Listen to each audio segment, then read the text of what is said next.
Ahí se ve la presentación, ¿no? Sí, doctora. Pero se ve como en pantalla completa. No, se ve que está compartiendo la pantalla. Se ve hipnóticos, pero todavía no lo ha puesto en pantalla. Ahora sí, Ahora sí ya, ¿no? ¿Se ve pantalla completa? y ahora sí, doctora. Ok, muy bien. Buenos días a todos. Este, ya felizmente han avanzado bastantes de las clases teóricas que corresponden al curso de anestesia. Bueno, para presentarme, soy la doctora Portilla, soy la coordinadora del curso de anestesia dentro de la cátedra esta de cirugía 1. Me interesaría tener primero algunas opiniones, algunos problemas que hayan tenido o preguntas que tengan sobre la presentación de seminarios, otras cosas.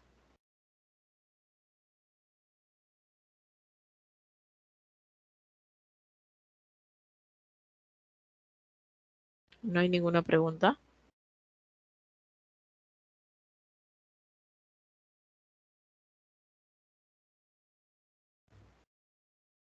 ¿Aló? ¿Me escuchan? Sí, doctora. Parece que no, doctora. Pero por lo menos respondan que no tienen ninguna pregunta, ¿no? A ver. Bueno, ya han hecho algunas clases con el doctor Laurencio y el doctor Raimundo. La clase que yo les voy a presentar ahora es sobre técnicas endovenosas, ¿no? Con el doctor Raimundo han visto un panorama general de los procedimientos anestésicos que podemos realizar para llevar a un paciente a una cirugía. En general diremos que aquellas cirugías que son por debajo del diafragma se pueden hacer con cirugía regional, siempre y cuando el procedimiento quirúrgico y las condiciones del paciente lo permitan, ¿no? De otro lado, las cirugías por encima del diafragma son definitivamente recomendables hacerlas con anestesia general o en su defecto con anestesia combinada, ¿no? La combinada se refiere a usar ambas anestesias, o sea, un procedimiento regional que podría ser un bloqueo epidural y asociado a una intubación con anestesia general. Ahora, dentro de las técnicas de anestesia general que han revisado con el doctor Laurencio, tenemos técnicas inhalatorias, técnicas balanceadas. Balanceadas se refiere a que se use tanto anestésicos inhalatorios como anestésicos endovenosos, y las técnicas endovenosas puras, que es las que vamos a hablar hoy día, sobre aquellos pacientes que van a ser dormidos desde el principio de la cirugía hasta el final sin usar ningún gas adicional, ¿no? Solamente drogas endovenosas más oxígeno, ¿no? Entonces, de primera línea vamos a ver los hipnóticos. Los hipnóticos en general son medicamentos que se usan en diferentes procedimientos. Lo usa desde los psiquiatras, que pueden llevar al paciente a un estado de regresión para que puedan ellos sacar datos del paciente que no los daría estando totalmente, digamos, consciente.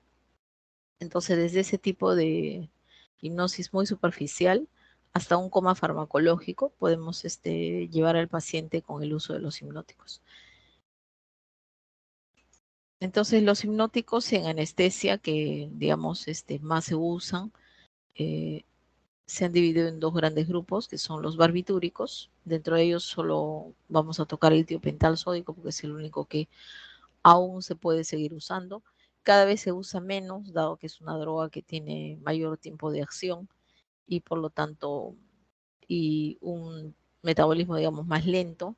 Entonces, como la tendencia actual en el mundo es a cirugía de corta estancia, cirugía de día, cirugía ambulatoria, cada vez llevamos al quirófano a pacientes más complejos, me refiero en cuanto a edad, en cuanto a morbilidades, y que van a una cirugía de corta estancia, ¿no? Debido a que también por el lado de los procedimientos quirúrgicos tenemos bastante evolución ya en cuanto a las técnicas menos invasivas, de tal forma que el paciente, lo ideal actualmente es llevarlo a un procedimiento quirúrgico lo menos invasivo posible, con lo cual significa que debe ir de la mano con una técnica anestésica también de un despertar rápido, sin efecto, digamos, residual de los fármacos, de tal forma que el paciente puede ser dado de alta de la unidad de recuperación posanestésica lo más pronto posible e incluso de alta para su casa, ¿no? Entonces tenemos la cirugía de corta estancia, que ya ambulatoria, que ya la han revisado con el doctor Laurencio, o la van a revisar, creo, en este seminario, en relación a aquel paciente que viene hoy día a operarse y se va el mismo día, ¿no? Y la cirugía de corta estancia, que es el paciente viene hoy, se queda un día y el día siguiente por la mañana se va de alta, ¿no? Entonces, para esto tenemos drogas como los no barbitúricos, ¿no? Que son el etomidad, el propofol, la ketamina. También tenemos la desmetomidina, que son fármacos que tienen, digamos, menor tiempo de vida media y por lo tanto el paciente puede despertar rápidamente e irse a casa. Entonces vamos a revisar estos dos grandes grupos. Dentro de los barbitúricos decíamos que el único que nos interesa, que él tiene más corta acción y digamos es una droga que podemos utilizarla para dormir a cualquier paciente, incluso aquellos pacientes que tienen inducción enzimática a nivel hepático porque consumen muchas drogas de metabolismo hepático, ya sea, digamos que los psicolépticos o consumen antituberculostáticos, que a veces son pacientes más difíciles de dormir. Con tiopental sódico, prácticamente todos pueden ser dormidos, ¿no? Entonces, como dice ahí, es el fármaco inductor anestésico por excelencia, se usa desde hace muchos años y aún tiene algunas indicaciones en el campo de la anestesia. Cada vez menos en base a que su tiempo de vida media es más largo. Es liposoluble, su pH es fuertemente alcalino, lo cual hace que sea una droga de un pH de 10 a 11, que sea una droga que precipita si se une con otras drogas, ¿no? De tal forma que se recomienda usarla sola, de forma independiente en una jeringa y además ponerla en una vena de gran calibre, dado que su pH, al ser tan alcalino, puede producir eh, inflamación, digamos, de la íntima de los vasos, ¿no? Y el paciente tener un cuadro de flebitis, ¿no? Entonces se trata de usarla por una vena de mayor calibre o en todo caso usarla diluida, ¿no? Bastante diluida para que no tenga este efecto sobre el paciente. En cuanto a la farmacocinética, vamos a ver que recuerden su farmacología, comparte este modelo tricompartamental, ¿no? Que para que recuerden, se reconocen tres compartimientos, ¿no? El compartimiento central, que es este de acá del medio, ¿no? Que está, o B1, conocido como B1, que forma parte, digamos, está conformado, perdón, por los órganos de mayor volumen sanguíneo, ¿no? Como son los grandes vasos, el riñón, el cerebro, el corazón, y constituyen, por lo tanto, el 75% del gasto cardíaco total. Y hemos visto que la droga, una vez de que es aplicada, digamos, en un vaso periférico, puede llegar en el lapso de un minuto, llegar al cerebro, ¿no? Entonces, eso es lo que nos interesa, o sea, saber en qué momento el paciente va a quedar dormido y nosotros podamos abordarlo, ¿no? De tal forma que el pasaje hacia el cerebro es más o menos en un minuto, que ya podríamos hacerle alguna agresión, digamos, tanto desde el punto de vista de la intubación o en todo caso si no necesita intubación, de repente hasta quirúrgica. De ahí la droga, del minuto 2 al minuto 5, se pasa a un segundo compartimiento, que es el que tienen a la izquierda, el B2, que es el compartimiento conocido como compartimiento rápido, que más o menos va entre los 2 a 5 minutos y se distribuye por órganos de menor, digamos, volumen sanguíneo, como son los músculos y las vísceras, ¿no? y posteriormente esta droga va a pasar al tercer compartimiento, que es el que tienen a la derecha, el compartimiento B3, que es más lento, que más o menos esto va hacia entre los 5 y los 30 minutos, ¿no? Este medicamento, como varios de los que vamos a hablar, por ser muy liposoluble, tiende a depositarse en tejido graso, ¿no? De tal forma que es muy importante calcular el peso ideal o el peso magro del paciente con la idea de calcular la droga según peso magro, ¿no? Dado que si se trata de un paciente obeso, si usamos por el peso total, pues podría ser muy peligroso en el sentido de que la droga se deposita en tejido graso y como ustedes ven aquí hay flechas en ambas direcciones, las rojas, ¿no? De ida y de vuelta, quiere decir que la droga puede pasar de nuevo en algún momento del compartimiento B3 al compartimento central, ¿no? Y el paciente podría entrar en un periodo de rehipnosis, o sea, de dormirse después de que tal vez ya no esté monitorizado, no esté controlado por un médico, ¿no? ¿Y por qué es peligroso? Porque tiopental sódico, como muchas de estas drogas depresoras centrales, son también depresores respiratorios, ¿no? Entonces el paciente podría entrar en una apnea y si ya no está chequeado por alguien, pues podría ser peligroso. En cuanto a su metabolismo, vamos a ver que esta droga tiene un metabolismo, diríamos, bastante lento, alrededor del 10 al 15% por hora, y tiene una excreción renal, y hemos podido encontrarse metabolitos en orina incluso 7 días después, ¿no? Entonces, esto hace que sea una droga, como les decía, que se debe usar prácticamente para pacientes que van a estar de larga estancia en el hospital, ¿no? O sea, cirugías complejas, que el paciente viene y se queda por lo menos 3, 5 días, ¿no?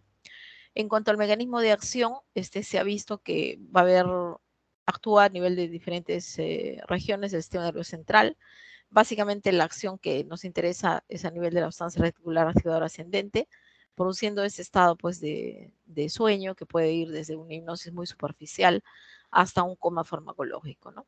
El mecanismo más íntimo de acción pareciera que es a nivel del receptor GABA, ¿no? Produciendo un ingreso de iones cloro y bloqueando así la propagación del impulso nervioso. Como sabemos, el receptor GABA es un receptor que se le conoce como sedante convulsivo, porque en él actuarían no solamente estos barbitúricos, sino benzodiazepinas, esteroides, ¿no? De tal forma que se produciría pues un estado de sueño, ¿no? Un poco a la izquierda tienen, digamos, la molécula en su forma tridimensional, ¿no? Y a la derecha, pues el gráfico como este receptor a nivel transmembrana podría, digamos, ser el receptor que está involucrado, digamos, con estas drogas, ¿no? En cuanto a las acciones farmacológicas, ver que tiopental es una droga que produce inconsciencia y amnesia, son dos cosas que nos interesan, ¿no? Llevar al paciente a un estado en el cual no esté presente en el quirófano, no escuche, no pueda interpretar las cosas que está viendo o haciendo el personal del quirófano y que tenga amnesia, ¿no? Que tampoco recuerde, ¿no? Algunas veces cuando ponemos dosis, digamos, que no llevan a la inconsciencia, sino a un estado de hipnosis superficial, el paciente puede incluso hablar, ¿no? Que es el caso que usan los psiquiatras. Puede hablar y responder a preguntas, ¿no? Pero va a tener igual amnesia, o sea, no va a recordar todas esas cosas que se le han preguntado o ha dicho, ¿no? Entonces, la depresión electroencefalográfica de este fármaco es dosis dependiente, ¿no? Entonces decimos que una dosis de 1 a 2 miligramos kilo es el que pueden usar los psiquiatras para este tema de la regresión. Dosis de 3 a 5 miligramos kilo la usamos en pacientes obstétricas que son más sensibles a estas drogas liposolubles y dosis mayores de entre 5 y 8 miligramos para intubación en pacientes adultos no gestantes, ¿no? Además, reconoce que tiopental es una droga protectora cerebral, ¿no? O sea, que se puede usar en aquellos pacientes que necesitan entrar en un estado de hibernación, ya sea post-reanimación o pacientes que tienen algún grado digamos, de compromiso neurológico y que necesitan permanecer intubados, ¿no? Su mecanismo es básicamente que disminuye la presión intracraneana, pero sin alterar la presión de perfusión cerebral. Disminuye también el índice metabólico, ¿no? Ese grado de hibernación que decimos, y el flujo sanguíneo cerebral. Obviamente, un paciente sometido a tiopental debe estar en una unidad de cuidados intensivos, intubado y monitorizado, porque la droga no solamente va a deprimir la conciencia, sino además va a producir también depresión respiratoria y cardiovascular. Entonces, esto se tiene que monitorizar, ¿no? Acá vamos a ver cómo monitorizar justamente la profundidad hipnótica, ¿no? Hasta hace unos años, antes del año 90, los anestesiólogos dábamos anestesia tanto con inhalatorios como con drogas endovenosas, sin hacer un monitoreo del estado de profundidad hipnótica, ¿no? Lo cual, digamos, llevó pues a una serie de interrogantes de si estaremos usando la dosis adecuada para el paciente que tenemos delante, ¿no? Posteriormente digamos, probaron una serie de tipos de monitoreo y finalmente uno de los que ha calado, digamos, más en cuanto a medicina basada en la evidencia es el monitoreo BIS, ¿no?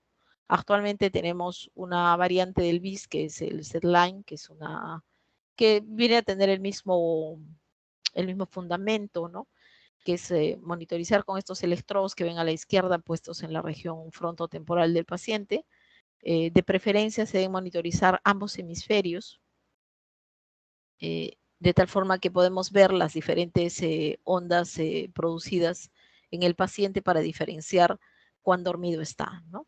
Entonces a nosotros nos interesa tener a un paciente con ondas teta y ondas alfa, ¿no? Que son las que van en una unidad en unos niveles de Hertz que son necesarios para garantizar este sueño en condición de lo que llamamos una hipnosis moderada, ¿no? O sea, este BIS, por ejemplo, ustedes ven que tiene dos formas de monitorizar, ¿no? Por un lado tiene el número digital, como ven ahí hay un 52, ¿no? Y además tienen el trazado de las ondas cerebrales que están, digamos, configuradas con diferentes colores, ¿no? De ambos hemisferios. De tal forma que en la escala vamos a reconocer una escala de 0 a 100, donde 0 es un paciente, o perdón, 100 es un paciente totalmente despierto y 0 es un paciente en coma farmacológico, o sea, en el cual veríamos un eje isoeléctrico de la electroencefalografía, ¿no? De tal forma que para anestesia se ha visto que es necesario una hipnosis moderada, o sea, que vaya un BIS entre 40 y 60. Más cerca a 40 en aquellos pacientes adultos jóvenes, ¿no? Pero en aquellos pacientes ancianos, un BIS más cerca a 60, ¿no?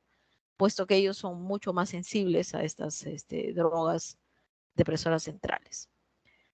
De tal forma que ahora ya dentro de la legislación en el mundo es que todo paciente sometido a anestesia general debe tener un monitoreo, digamos, de la hipnosis, sobre todo si la cirugía es más allá de una hora, ¿no? Dado que se ha visto que niveles, digamos, muy profundos de hipnosis, o sea que, digamos, podrían ir por debajo de 40, podrían generar trastornos cognitivos después de la cirugía, ¿no? Que no necesariamente son al día siguiente de la cirugía, sino pueden ser meses después.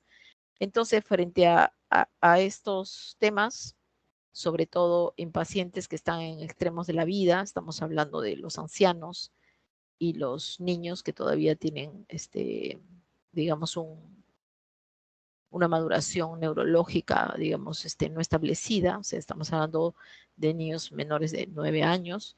Entonces, por lo tanto, en ellos es mucho más mandatorio hacer el monitoreo, ¿no? Bueno, en cuanto a las acciones farmacológicas, vamos a ver que tiopental, por ejemplo, es una droga que va a producir cambios a nivel por ser un vasodilatador venoso importante, va a producir una disminución del gasto cardíaco dependiente de varias cosas, ¿no? Primero que al vasodilatar hay una disminución del retorno venoso, también hay una acción beta depresora sobre la contractilidad miocárdica y también hay un efecto bloqueador simpático. De tal forma que si ustedes unen todo esto, hay una disminución del gasto cardíaco que puede ir entre un 25 o un 30% del gasto cardíaco basal del sujeto, ¿no? Teniendo esto en cuenta, debemos saber que un paciente que tenga algún problema con un síndrome de bajo gasto, ya sea por un tema agudo o crónico, no es el mejor candidato para este medicamento, ¿no? De otro lado, ver que al ser vasodilatador, pues vamos a evidenciar de primera instancia una taquicardia, ¿no? O sea, esa taquicardia es producto de la actividad refleja de los vasoreceptores que al captar una baja brusca, digamos, del retorno, se produce un aumento de la frecuencia cardíaca para garantizar el gasto cardíaco, ¿no? Esto va de la mano con un periodo de hipotensión. Luego, otro de los efectos es que puede aumentar el flujo sanguíneo coronario debido a esta vasodilatación, pero a su vez va a aumentar pues el consumo de oxígeno miocárdico, ¿no? Alguien diría, bueno, si aumenta el flujo coronario pareciera bien para coronarios, pero no, porque sabemos que esto se va a producir en vasos sanos, ¿no? Pero aquellos vasos que estén ya enfermos a nivel coronario más bien podría ser un fenómeno de robo coronario, ¿no? O sea, ir el flujo hacia vasos sanos a costa de sacrificar vasos enfermos y aumentando el consumo de oxígeno, con lo cual está contraindicado también en pacientes coronarios. Entonces, como dice finalmente en verde, se debe usar con precaución en pacientes con taquicardia y precarga disminuida. ¿Esto qué quiere decir? Aquellos pacientes que vienen a la emergencia y que generalmente pueden tener horas de ayuno o pueden tener un tercer espacio y por lo tanto están deshidratados, es conveniente, digamos, estabilizarlos antes de someterlos a este medicamento. Y si no nos da tiempo, pues hay que usar otros medicamentos. En cuanto a los efectos respiratorios, es una droga depresora respiratoria, también dosis dependiente, ¿no?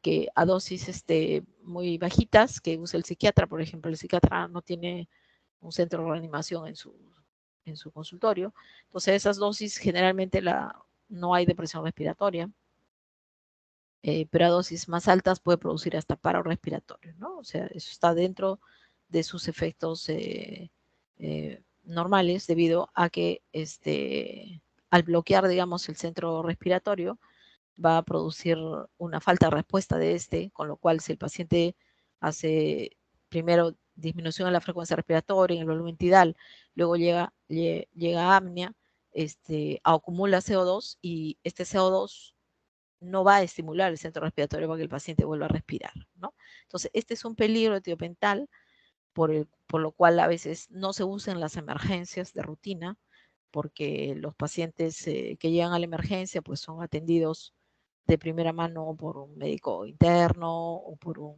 médico emergenciólogo y a veces ellos no están muy familiarizados con el manejo de la vía aérea y puede ocasionar que ese paciente hace apnea, no lo pueden ventilar, entonces se complican más las cosas, ¿no? Por ejemplo, esta es una droga que debiera usarse en los pacientes convulsivos, ¿no? Porque es un anticonvulsivante y si el paciente viene convulsionando, una de las formas de proteger su cerebro y de parar la actividad eléctrica normal sería usar tiopental, sería lo más recomendable. Pero como les digo, no se usa de rutina por este efecto de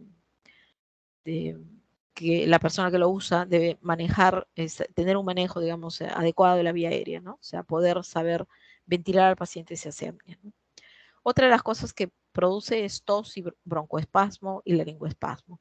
Todos estos son efectos histaminérgicos del medicamento debido a que libera histamina y por lo tanto también hay que tener en cuenta aquellos pacientes atópicos, ¿no?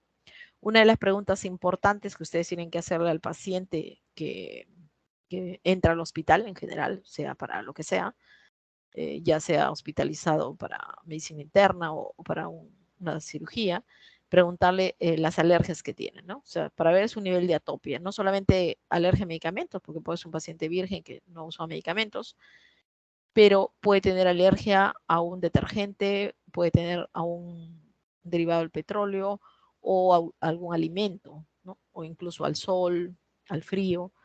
Todas esas cosas hacen que usted reconozca a un paciente atópico y ese paciente atópico puede hacer tranquilamente, digamos, reacciones adversas a drogas, ¿no? A pesar de que nunca haya tenido contacto con la droga que usted le está administrando, ¿no?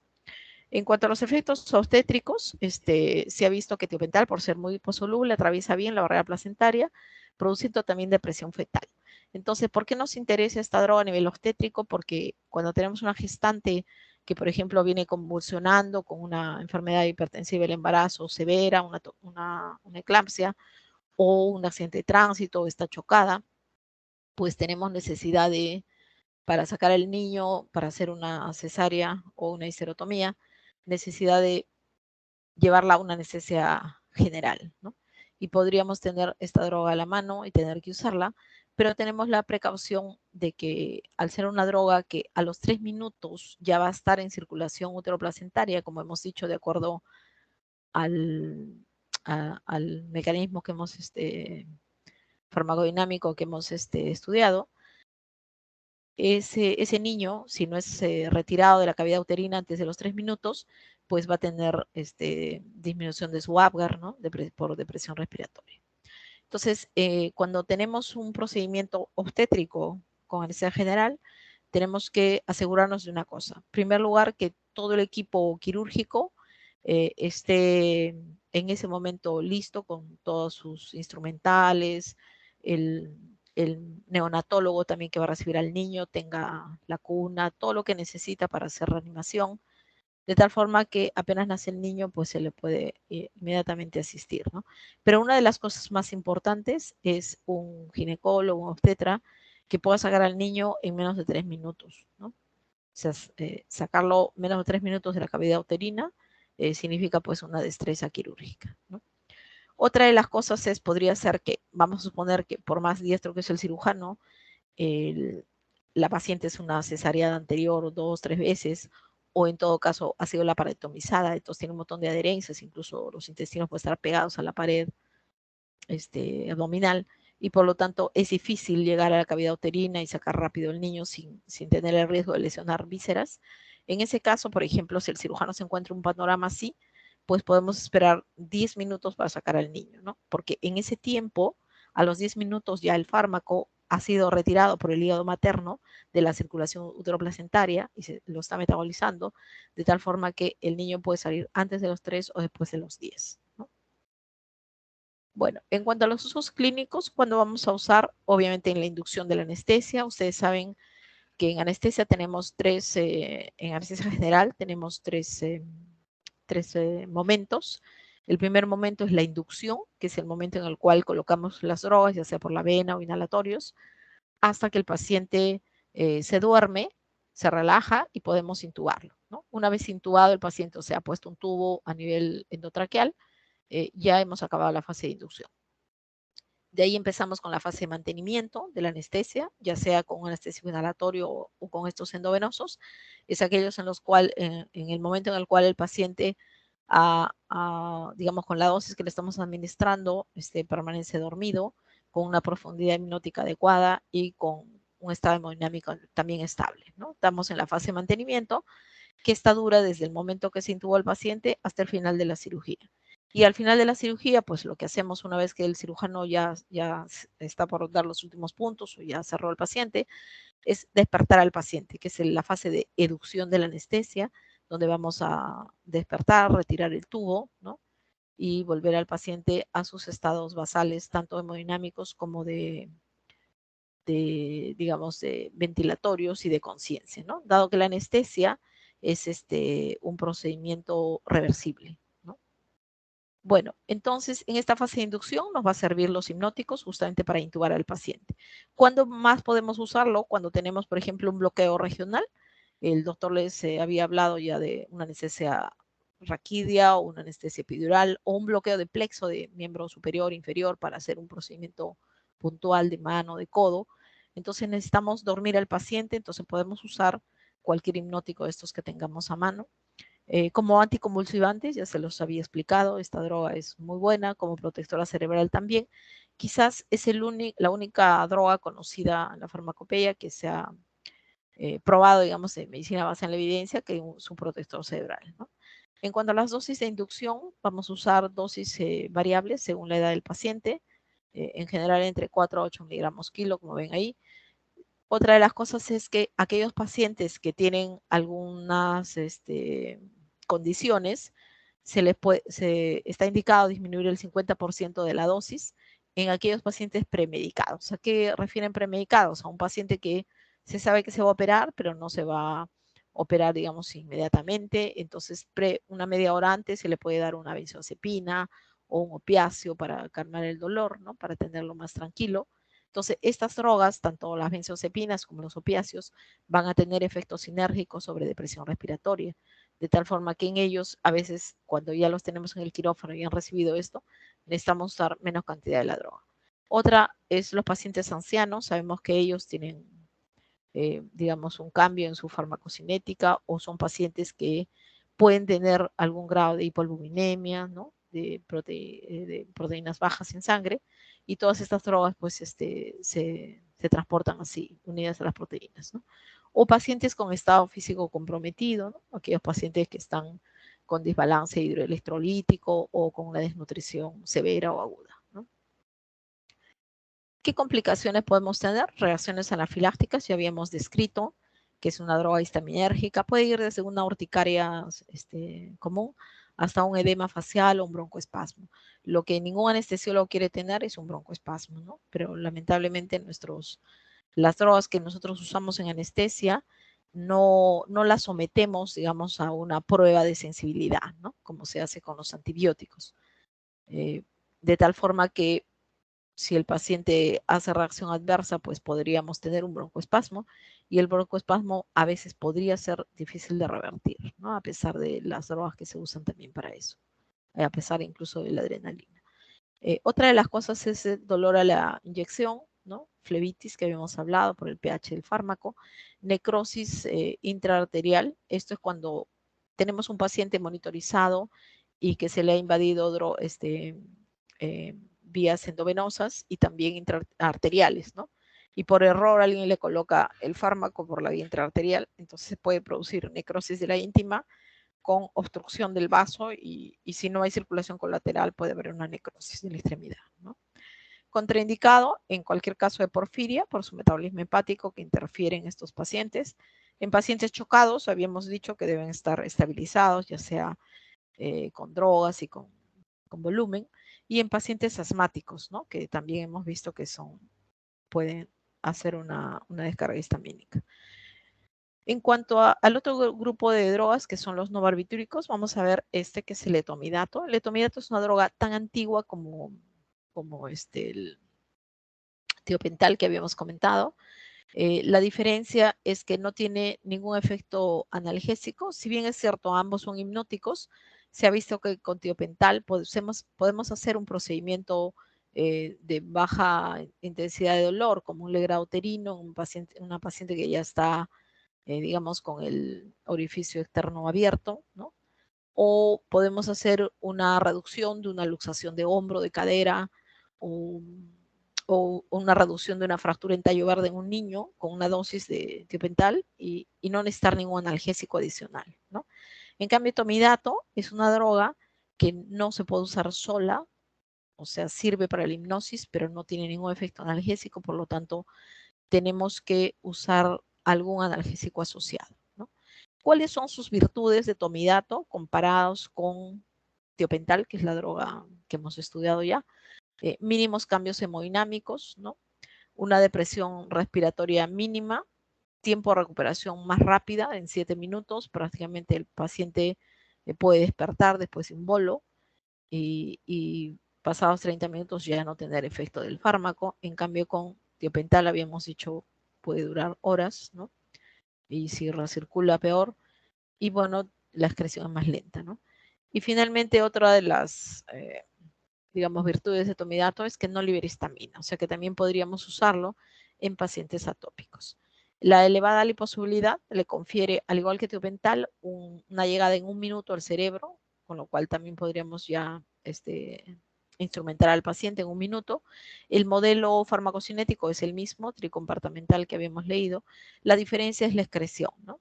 Acá hay una excreción más rápida, decíamos, por la vía renal, casi el 85% del fármaco en 4 horas, y por la bilis el restante en 24 horas. Entonces, esta es una droga que sí se puede usar en aquellos pacientes de cirugía de corta estancia, incluso hasta, bueno, más que todo de corta estancia. En cuanto a su mecanismo de acción, actúa también a nivel de este complejo receptor, que es el receptor GABA, ¿no? A nivel de su unidad alfa 1. En cuanto a las acciones farmacológicas, vamos a ver que hay efectos sobre el sistema nervioso central. Sus efectos son hipnóticos, igual que el anterior, y se produce por la estimulación, obviamente, de los receptores GABA que estábamos mencionando, pero no altera la respuesta al CO2. Esa es otra de las diferencias con tiopental, ¿no? De tal forma que el paciente, digamos, comienza a elevar su CO2 y puede tener un estímulo para respirar, ¿no? O sea, un aumento de su frecuencia respiratoria. Desde el punto de vista, digamos, de protector cerebral, también se ha visto que podría ser un protector de segunda línea por sus mismos efectos sobre la presión intracraneana, el índice metabólico y el flujo sanguíneo cerebral. En cuanto a nivel respiratorio, hemos dicho que produce una depresión respiratoria central más leve y no produce liberación de histamina, o sea que puede ser bastante usada en pacientes atópicos, asmáticos o pacientes sintomáticos respiratorios, ¿no? En cuanto a los efectos cardiovasculares, es una droga que produce mayor estabilidad hemodinámica. Hasta hace unos años era la única droga que teníamos para inducir pacientes que van a cirugía cardíaca, ¿no? O que tienen algún síndrome de bajo gasto, ¿no? Esto debido a que produce cambios mínimos en el gasto cardíaco, en el volumen sistólico, en la presión arterial, incluso en la balanza de esta demanda y aporte de oxígeno al miocardio, o sea, bastante indicado en pacientes coronarios o en pacientes valvulares. Los mínimos cambios que vemos es a nivel de la presión arterial pulmonar, venosa central, capilar pulmonar, resistencia ocular sistémica y pulmonar, ¿no? Uno de los problemas que tenemos con etomidato son sus efectos sobre la esteroidogénesis, ¿no? Esta es una droga que, al igual que tiopental, disminuye la circulación del cortisol plasmático, ¿no? Pero a diferencia de tiopental, esta no solo disminuye el cortisol plasmático, sino suprarrenal, o sea, la descarga suprarrenal frente a un estado de estrés. Entonces, esto hace que sea una droga que se debe usar solo en bolo único, nada más para inducir y poder intubar a un paciente. Pero no se puede usar como tiopental, que decíamos en infusión continua para un paciente que está en la UCI. No, porque recuerden que aquellos pacientes que van a la UCI, una de los mecanismos que mantiene vivo al paciente es su descarga adrenérgica, ¿no? Su descarga de cortisol. De tal forma que si nosotros bloqueáramos el cortisol suprarrenal con esta droga, pues estaríamos yendo en contra del paciente. Y el efecto es más o menos de 8 horas después de un vuelo. En cuanto a los usos clínicos, ¿para qué usarlo? Se va a usar en la inducción de la anestesia en pacientes con patología cardíaca, por ejemplo, aquellos que llegan todos los días a la emergencia porque están hipovolémicos, con enfermedad coronaria, situaciones de bajo gasto, valvulópatas. En neurocirugía también es una droga de segunda elección y también, obviamente, como habíamos dicho, en pacientes alérgicos y asmáticos. Está contraindicado por su metabolismo hepático, igual que tiopental en porfiria, y también en sedación prolongada, ¿no? Como habíamos comentado, por sus efectos sobre la esteroidogénesis. La dosis en promedio de 0,2 miligramos kilo en bolo, generalmente dosis única, que dura 7 a 10 minutos, suficiente para el proceso de inducción. Ahora vamos a ver un tercer hipnótico, que es el propofol. ¿Hasta ahí tienen alguna pregunta? ¿Algo que quieran preguntar que no se ha entendido bien?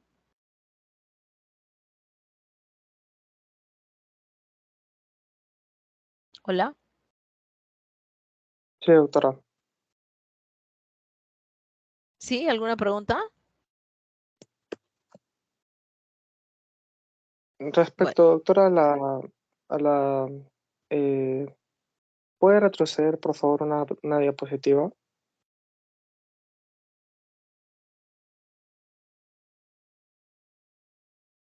En sí. sus efectos en la esteroidogénesis, doctora. Sí. Es Ese, lo que decíamos, ¿no? Que un bolo único bloquea la descarga de cortisol plasmático, o sea, el que está circulando, y del cortisol suprarrenal. De tal forma que el paciente que, como cualquier individuo sometido a un estrés, que ya puede ser la misma intubación, la hospitalización, qué sé yo, el dolor, cualquier estrés, ¿no? No, el paciente está bloqueado, o sea, no produce cortisol. Es como si fuera insuficiente suprarrenal, ¿no? Y ese es el efecto de esta droga. Por eso que decíamos que solo se debe usar bolo único, ¿no? y nada más. O sea, no se puede usar en infusión continua tener un paciente bajo este medicamento, a pesar de que sea hipnótico. O sea, que si tú quieres dormir a un paciente por largas horas, esta no es una droga para eso, es solamente para usar en bolo único para intubar, nada más. Ok, Pero que es doctora. muy Pues, útil desde el punto de vista de estabilidad cardiovascular que decíamos, ¿no? Que es muy útil sobre todo en pacientes con compromiso cardiovascular. Muy bien. Vamos a seguir. Entonces decíamos, hablamos del Propofol. El Propofol, a diferencia de los dos fármacos que hemos estudiado, es un fármaco, diríamos, uno de los últimos en hipnóticos que se han sintetizado. A partir de 1990 recién salió al mercado. La ventaja de Propofol es su acción ultra rápida. ¿A qué se refiere esto? Habíamos dicho que con las dos drogas anteriores necesitamos 1 minuto para dormir al paciente y poder instrumentarlo, ¿no? En cambio, con esta droga son 20 segundos. O sea, ni bien usted está conversando con el paciente y dice, bueno, señor, vamos a empezar a hacer un viaje en aerolíneas María Auxiliadora, Hipólito Unanue, qué sé yo, y usted se va a dormir y va a estar tranquilo y no se va a enterar. Ni bien le están hablando, ya el paciente se ha dormido, lo cual es muy ideal debido a que el paciente tiene menos tiempo digamos, para estresarse, para excitarse, ¿no? O sea, ya se ha estudiado que, digamos, todos los pacientes, cuando usted lo tiene, por ejemplo, en el consultorio de cirugía, y finalmente le dice, bueno, señor, hemos estudiado su caso y su caso requiere una intervención quirúrgica, ¿no? Esto obviamente va a producir un shock en el paciente, porque inmediatamente dice, uy, me voy a operar. Entonces asocia la cirugía, la entrada al quirófano como una posibilidad de complicación o de no volver a este mundo, de tal forma que eso ya lo comienza a estresar, ¿no? Por eso es que el cirujano, cuando es una cirugía electiva, pues le da tiempo al paciente, le dice, bueno, señor, vaya a su casa, llévese este consentimiento informado, consulte con sus familiares, puede consultar a otro médico, piénselo y cuando decida operarse, viene conmigo, ¿no? Es un tiempo en el cual el paciente tiene, digamos, que socializar su problema y digamos, hacerse a la idea y tomar la decisión, ¿no? Pero el momento más crítico, digamos, de estrés que tiene el paciente es cuando va a bajar al quirófano, ¿no? Cuando la enfermera le dice, bueno, señor, ya se ha bañado, está listo, el quirófano lo espera, póngase esta bata y súbase esta camilla para ir a sala. Ese es el momento más crítico que puede tener un paciente. Entonces, por eso es recomendable que al paciente en la evaluación preoperatoria, que es un tema que lo van a ver ahora con el doctor Aime, sea totalmente aclarado sus dudas, ¿no? O sea, antes de ir al quirófano, el paciente debe tener una consulta con el cirujano y con el anestesiólogo para ver todos los riesgos que corre y todas las preguntas y cuestionamientos que pueda tener alrededor de esto y tomar una decisión, ¿no? Esto va a disminuir grandemente el hecho de informarle al paciente todas las cosas, va a disminuir enormemente la posibilidad de que nosotros vayamos a una demanda, ¿no? Esto ya se ha estudiado en el mundo, la mayoría de conflictos, digamos, de denuncias a los médicos están asociadas no tanto a la complicación, a veces el paciente cuando se complica, pero le han explicado qué complicación va a tener, cuáles son los riesgos, todo, no denuncia como cuando no ha sido explicado, ¿no? Cuando el paciente no ha tenido una buena explicación, un buen consentimiento informado, que debe ser hecho por el médico, realmente es aquel paciente que tiene riesgo de hacer una demanda a su médico, ¿no? Esto ténganlo mucho en cuenta porque ustedes pronto van a ser internado y van a ver que el paciente que va a ser sometido a un procedimiento, cualquiera sea ambulatorio o de larga estancia, necesita firmar un consentimiento informado, ¿no? Pero la idea del consentimiento informado, como ustedes lo van a ver en su curso de ética, no es la firma. La firma es un tema, por decir, para que quede documentado, ¿no? Pero lo más importante es la explicación que ustedes le van a dar y que el paciente haya entendido y haya resuelto sus dudas. Y después de eso, firme.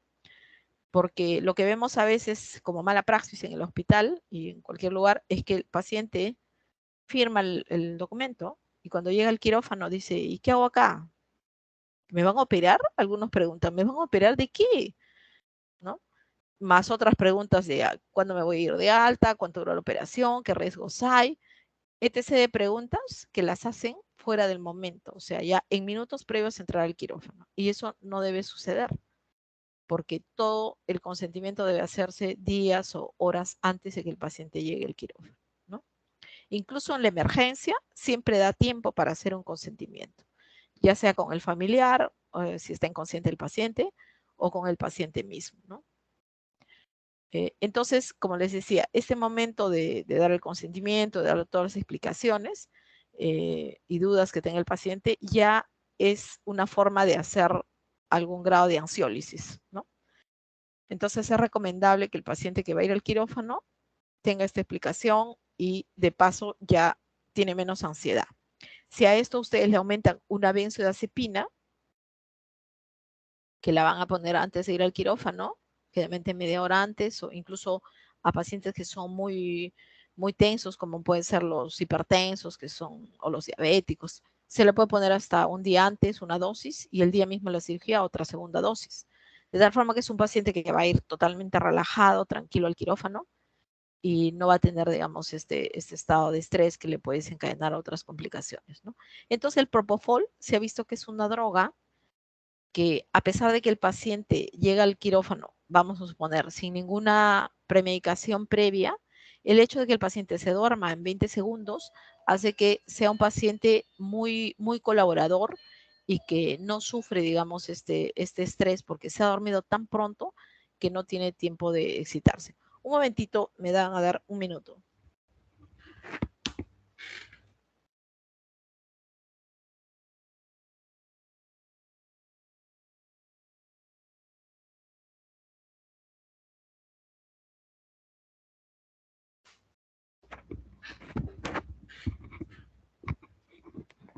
Muy bien. Bueno, entonces decíamos que esta es la ventaja de esta droga, debido a que tiene un efecto ultra rápido, debido a que se une bastante bien, 98% del fármaco a proteínas plasmáticas y su metabolismo es a nivel plasmático por esterasas plasmáticas, ¿no? De tal forma que no tiene que ir al hígado, no tiene que pasar mayor metabolismo, de tal forma que una de las cosas más importantes es la velocidad de administración. O sea, si usted comienza a administrar por la vena, a medida que va pasando el fármaco, ya se está metabolizando, porque se metaboliza en plasma. De tal forma que la velocidad es muy importante. Si usted lo coloca muy rápido, puede tener efectos indeseables mayores. Y si lo coloca muy lento, no va a tener el efecto que ustedes quieren. O sea, no va a poder dormir el paciente porque al ser colocado lentamente se va a metabolizar y no va a llegar a su concentración plasmática pico para producir el efecto que ustedes quieren, ¿no? Otra de las cosas con este fármaco es que no tiene ningún efecto analgésico, de tal forma que siempre tiene que ser asociado a un opioide para poder hacer un procedimiento ya sea de intubación. Recuerden que la intubación de un paciente es un procedimiento supra máximo dentro de la escala de dolor, o sea, produce un dolor importante.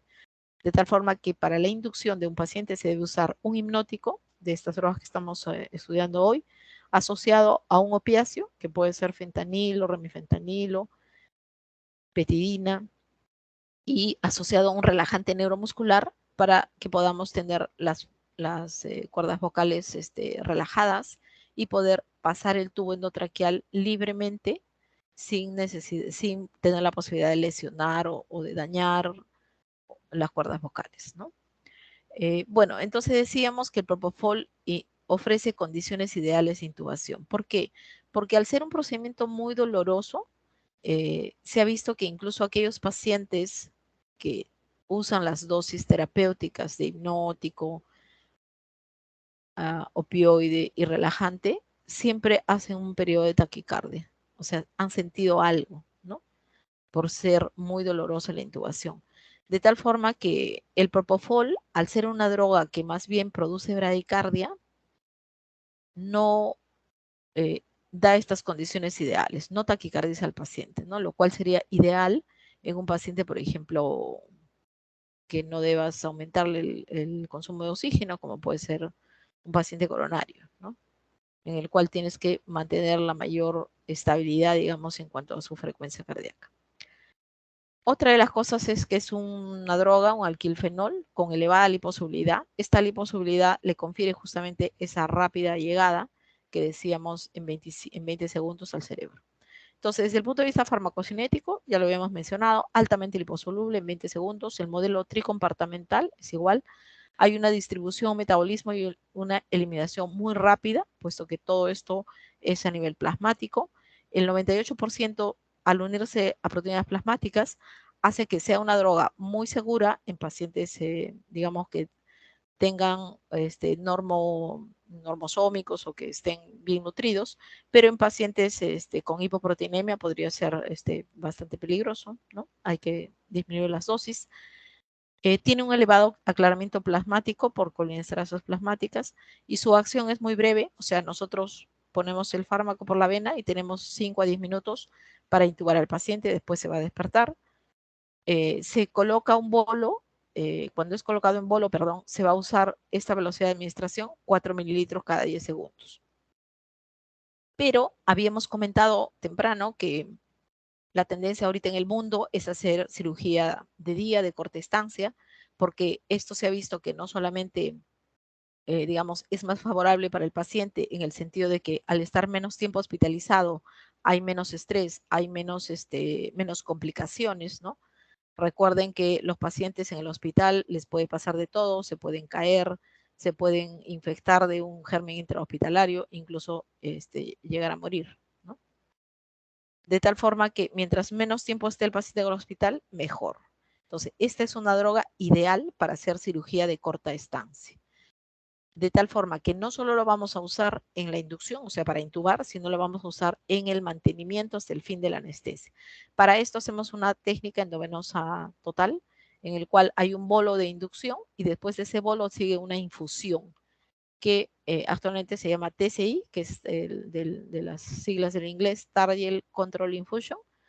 Este Target Control Infusion, digamos, ya nosotros lo encontramos en modelos farmacocinéticos, son modelos matemáticos, digamos, que se han hecho para controlar la velocidad de administración, ¿no? Estos modelos farmacocinéticos se han hecho tanto para pacientes adultos, para niños, para obesos y para ancianos, ¿no?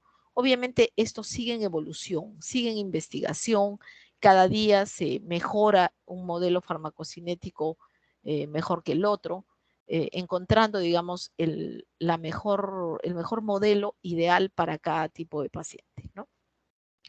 Entonces, cuando salieron estos modelos, pues los cirujanos decían, ay, qué bien, ya lo colocan al paciente, le ponen eso en la vena y ya puede irse el anestesiólogo. O sea, ya no lo necesitamos. Pero no es así, porque lamentablemente estos modelos digamos, a dormir al paciente, pero al contrario, el anestesiólogo tiene que estar más pendiente del paciente porque la infusión va a poderse variar la concentración según el estímulo quirúrgico que tenga el paciente y según el momento, digamos, ¿no?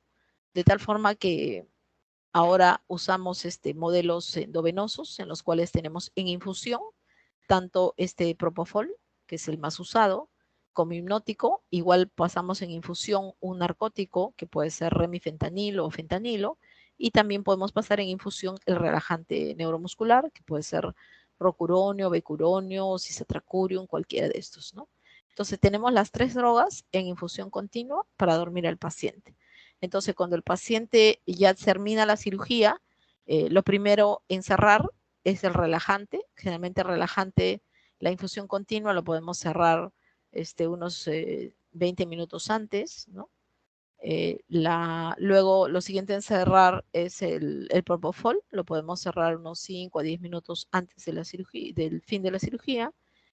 Y el último en cerrar va a ser el opioide, que es el remifentanilo, que también tiene metabolismo plasmático. Entonces, ese se cierra cuando el cirujano ha dado el último punto, ¿no? Y vamos a ver que el paciente en 3 a 10 minutos va a despertar sin efecto residual de drogas, porque tanto este propofol del que estamos hablando como el remifentanilo tienen metabolismo plasmático, de tal forma que el paciente va a despertar como si no tuviera ninguna droga todavía circulando, ¿no? La desventaja es que nosotros debemos prever todos estos tiempos, o sea, tenemos que estar mirando la cirugía, estar muy atentos a los tiempos y tener un cirujano que obviamente nos dice, termino en 2 minutos, en 3, en 10, y eso es creíble, ¿no? O sea, entonces, para poder cerrar las infusiones. Y otra de las cosas es que como estas drogas se metabolizan en plasma, ya desaparece su efecto, cuando el paciente despierte, tendría un dolor intenso, ¿no? Porque ya no tiene droga circulante. Entonces, en ese media hora antes del fin de la cirugía, nosotros tenemos que administrarle un narcótico, ¿no? Que puede ser morfina, que ya es un narcótico que tiene un efecto más prolongado, puede durar hasta 12 o 24 horas su efecto, o de pronto un opiáceo de menor potencia, como podría ser el tramadol, ¿no? También, y asociado generalmente a un antiinflamatorio no esteroideo, ¿no? La tendencia actual es hacer analgesia multimodal. ¿A qué se refiere esto? A usar drogas que tienen diferente mecanismo de acción, pero que todas van al mismo efecto, que es la analgesia, ¿no? Usamos un AINES, que sabemos que va por la vía del ácido araquidónico, ¿no? Su mecanismo de acción para hacer un efecto antiinflamatorio y analgésico. Podemos usar una pirazolona, como es el metamizol, ¿no? Y asociado a un opiáceo, que puede ser tramadol, tapentadol, petidina o la meperidina que ustedes conocen, o morfina, ¿no? Entonces, estas drogas se deben poner antes que la cirugía termine, de tal forma que cuando el paciente despierte, ya tiene el efecto del analgésico y pues no va a tener dolor. Bueno, algo para recordar la monitorización de la profundidad hipnótica que hablábamos hace un momento. Quiero que vean los gráficos de cómo se ven las oscilaciones en el cerebro de este espectrograma que habíamos comentado, cómo se han estudiado, digamos, se han visto estos cambios en relación a el paciente despierto, que es el de la izquierda, ¿no? Se ve que hay un mayor, digamos, actividad de ondas alfa a nivel de la región occipital, ¿no? Luego, cuando el paciente va entrando en inconsciencia, en el cerebrito del medio, ven que esas ondas alfa se han ido a nivel frontal, o sea, la actividad alfa se va a nivel frontal, ¿no? Y cuando el paciente ya está despierto, en el último de la derecha, ven que luego vuelve a su basal, ¿no? O sea, vuelve a que esta actividad alfa se va a nivel occipital, ¿no? Esto, digamos, ya se ha estudiado tanto en la corteza como a nivel de los ganglios del tálamo, ¿no? E incluso del hipocampo, ¿no? Bueno, veamos algo de la farmacocinética del propofol. Como decíamos, es liposoluble en 20 segundos. Esta infusión que va a ir lentamente, va a ir continua durante toda la cirugía, de tal forma que en el preciso momento que deseamos aumentar la concentración, porque el estímulo quirúrgico va a ser más importante, lo podemos hacer. Y cuando ya estamos al fin de la cirugía, también podemos ir disminuyendo y finalmente cerrando. Bueno, aquí vemos las ondas que decíamos en el estado digamos, un paciente despierto, predominan las ondas beta y gamma, ¿no? Cuando el paciente comienza a dormirse, se produce una excitación paradójica, esto sobre todo se ve con, con los inhalatorios, ¿no? Luego un estado de sedación, que vemos una combinación de ondas alfa y beta. Cuando el paciente ya está inconsciente, vemos un predominio de las ondas alfa, ¿no? Que es lo que decíamos, ondas más lentas, que son las alfa, que van entre 8 y 12 Hz. Y finalmente, podríamos llegar incluso a una inconsciencia con burst suppression, ¿no? Este burst suppression es estas pausas que ven ahí, como pausas largas entre las oscilaciones. Estos son, digamos, periodos en el cual el paciente no tiene actividad cerebral y puede esto estar también combinado con una falta de riego cerebral, ¿no? Entonces, estos burst suppression se pueden producir cuando la concentración, digamos, de los fármacos hipnóticos es muy profunda o cuando el paciente está sufriendo una hemorragia, ¿no?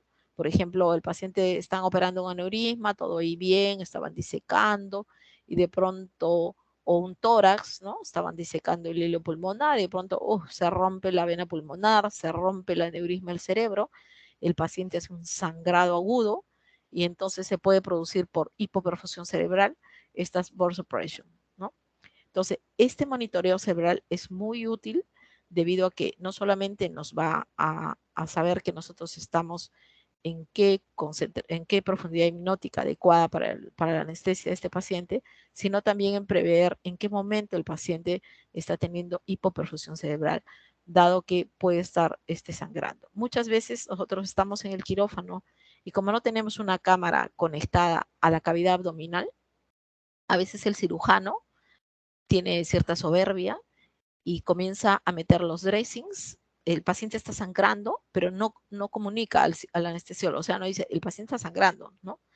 Sino comienza a poner dressing ahí y cuando usted se da cuenta, los dressing comienzan a salir cargados de sangre, de tal forma que él no ha comunicado que está sangrando y el paciente ya podría estar haciendo hipoperfusión de órganos, ¿no?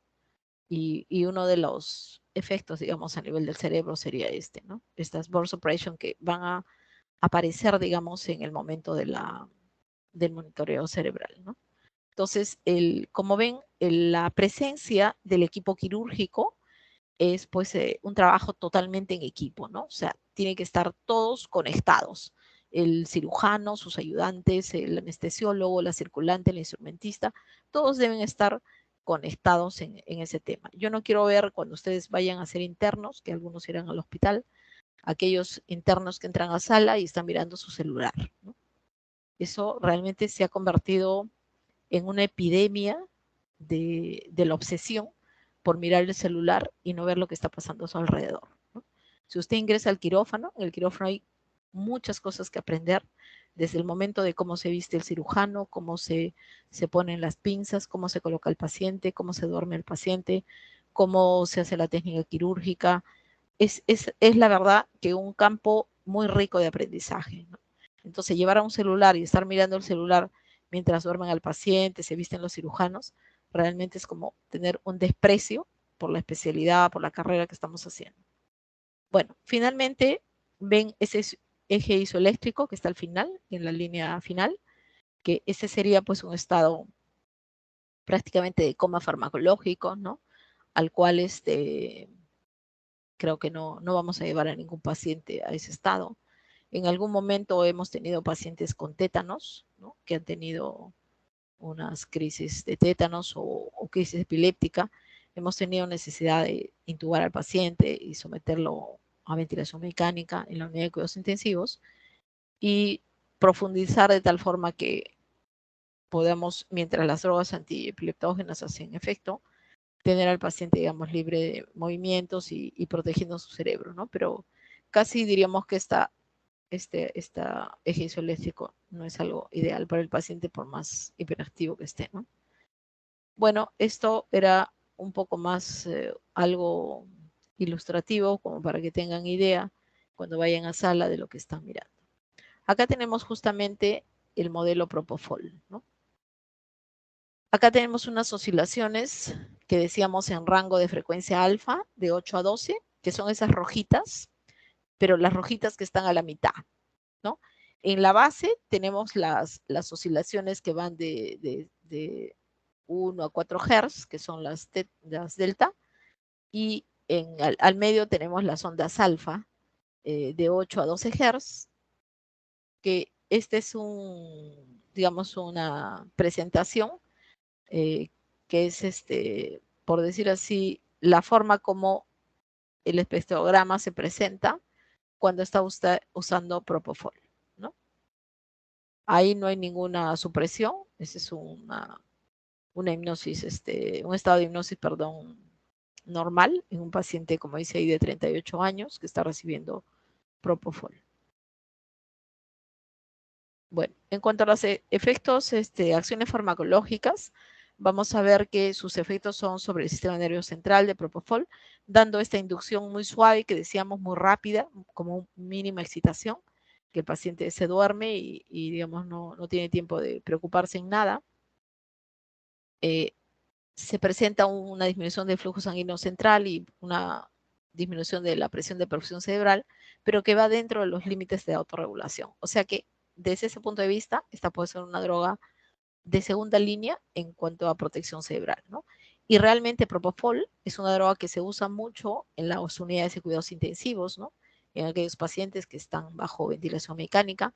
Ahora en la época de COVID que tuvimos, las drogas pues, que se usaron para mantener dormidos a los pacientes eran midazolam y fentanilo en infusión, pero llegó un momento que se acabaron, se acabó en el mundo el midazolam y el fentanilo y pues se echó mano de Propofol, ¿no?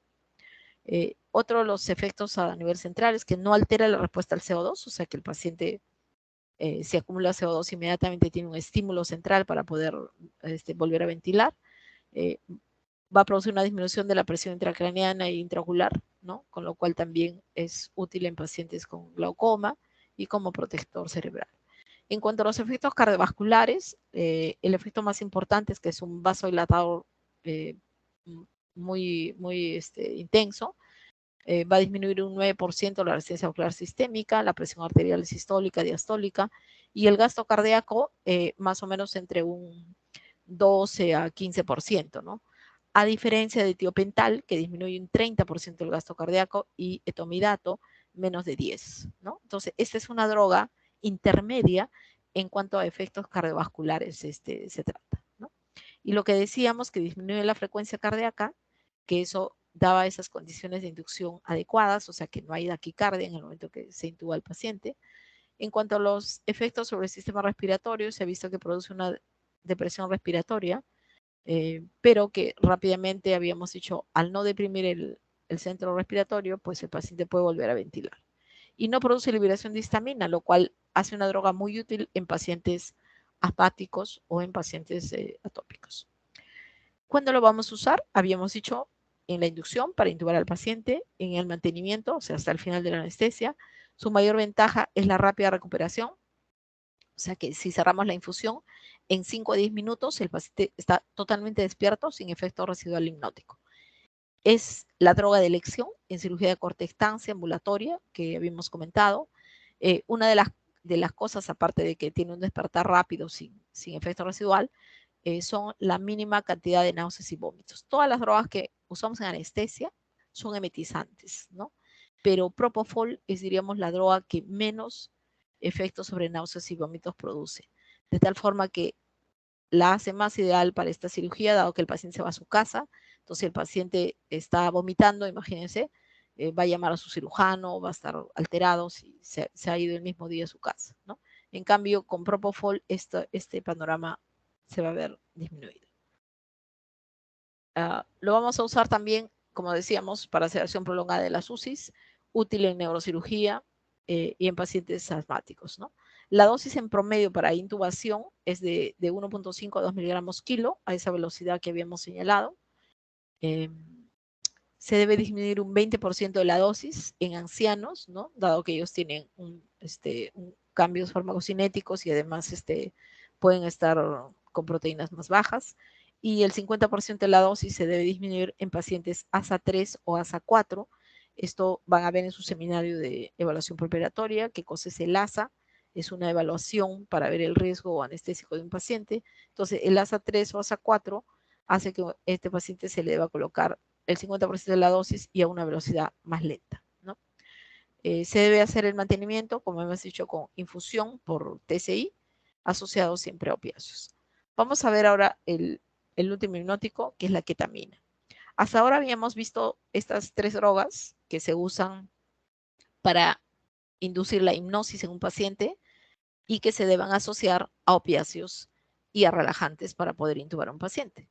En cambio, la ketamina, que es lo que vamos a ver ahora, es una droga que no solamente es hipnótica, se considera un anestésico endovenoso porque tiene tanto efectos hipnóticos como analgésicos. Esto quiere decir que no necesitamos asociarlo a opiáceos.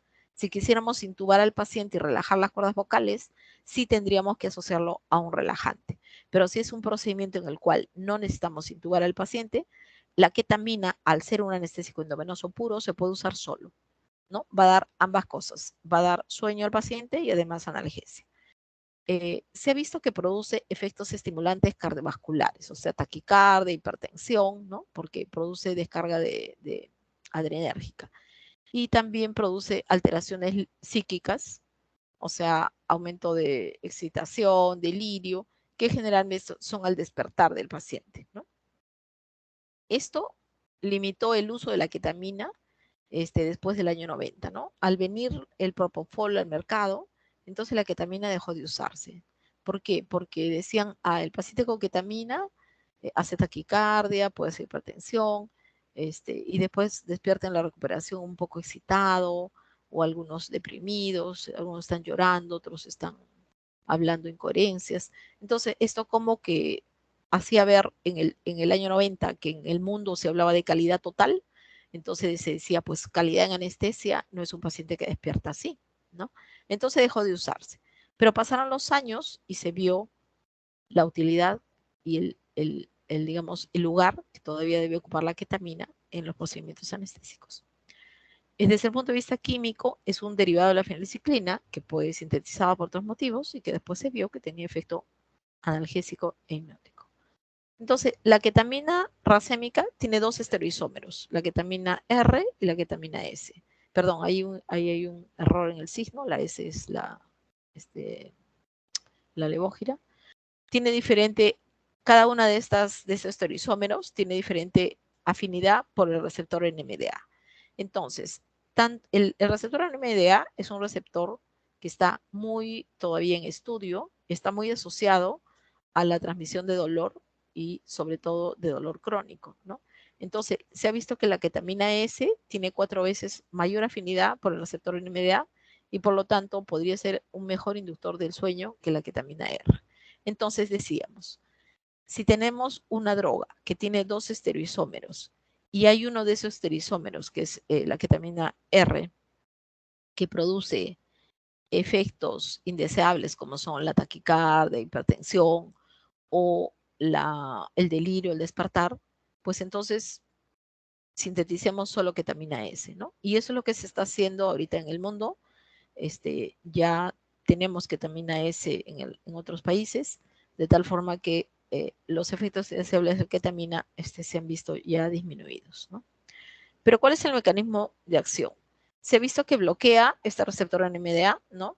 Al bloquear el efecto del glutamato, como ustedes saben, el glutamato es digamos, el neurotransmisor eh, más abundante en el sistema nervioso central que tiene un efecto excitatorio, ¿no? Entonces, al bloquear este glutamato, producto de su efecto sobre el receptor NMDA, se va a producir justamente un estado hipnótico, que es el que queremos, amnésico, que no recuerde nada, analgésico, pero un estado psicomimético, como habíamos dicho, produce como una excitación cortical que puede hacer un despertar en delirio, ¿no? Pero este despertar en delirio se puede disminuir si lo asociamos a una benzodiazepina. Ahora, en los últimos años se ha visto un efecto neuroprotector de la ketamina. La ketamina a dosis terapéuticas aumenta la presión intracraneana.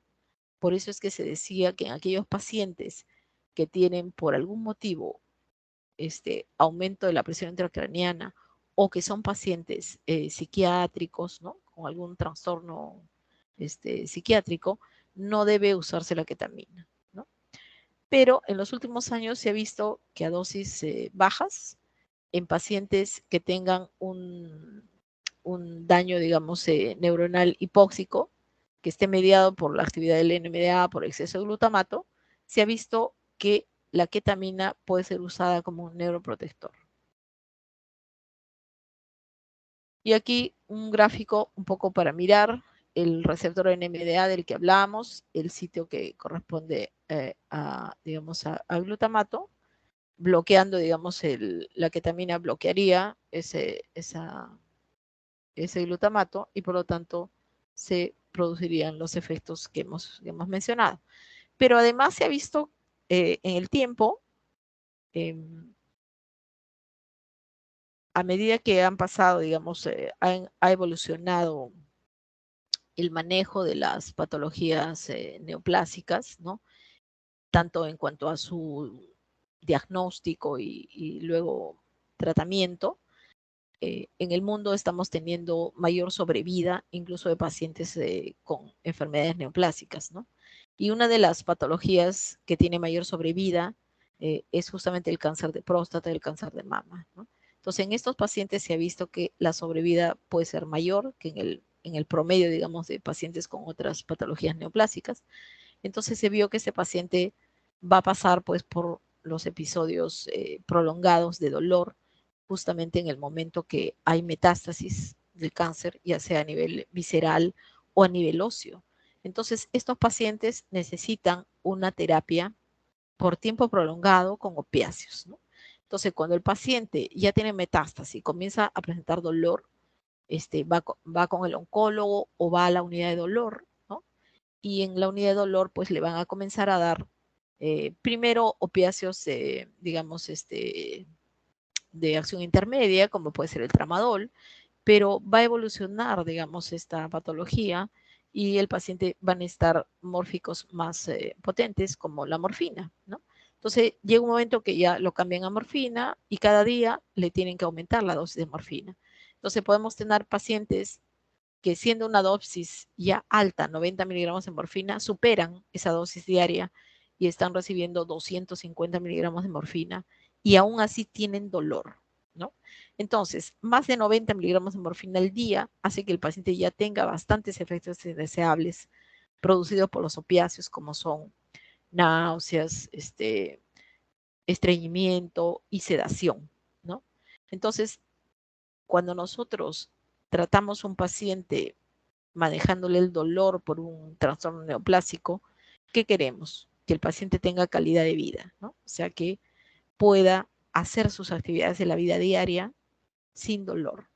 Entonces, si vemos que llegó un paciente en el cual hemos ido aumentando la morfina y que llega a una cantidad de 250 de morfina y aún así siente dolor, llora por las noches y su calidad de vida en el día es mala porque tiene mucha náusea, está estreñido, y tiene ese sueño, o sea, todo el día quiere estar durmiendo.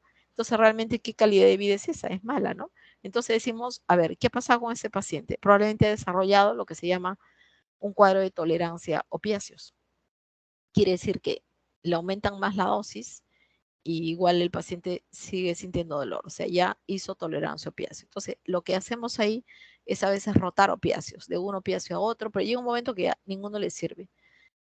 En estos pacientes se probó diciendo, bueno, ¿qué le podemos dar a este paciente? Si ya está tal vez en sus últimos meses, hay que aliviarle el dolor, pues le vamos a dar ketamina. Alguien dijo, si la ketamina es un excelente analgésico y además produce euforia, produce felicidad, entonces hay que darle ketamina.